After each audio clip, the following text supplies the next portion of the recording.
the majority of Christians have a very twisted idea of salvation by works. Salvation by works is trying to achieve salvation by keeping the law of Moses.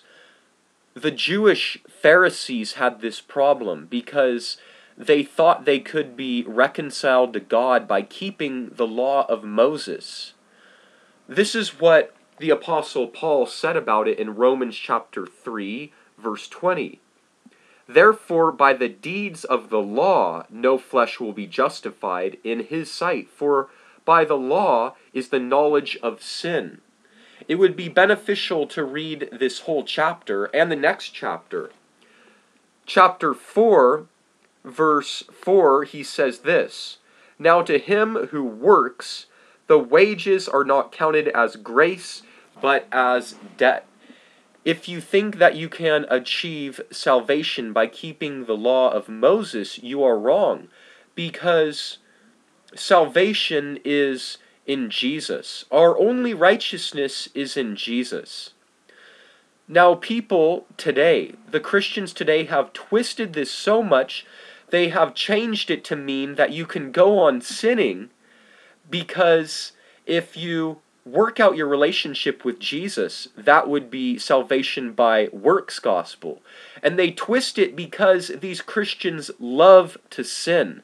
They are wicked. Their father is Satan. If you belong to Jesus, you cannot go on sinning, but you repent of sin and live for Jesus. Now it is true that Christians stumble. They fall. But if you are a disciple of Jesus, you get back up and you don't go on sinning, but you follow Jesus. All of us are tempted in many ways. All of us have fallen short of the glory of God. That is true.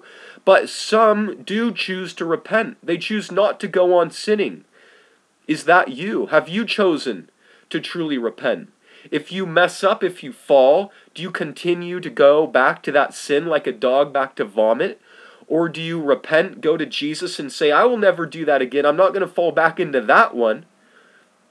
The Christians today, most of them are wicked because they justify their own sin using the words of Paul and trying to use the words in the gospel. They do it to justify their sin because they love sin more than they love the light of Jesus.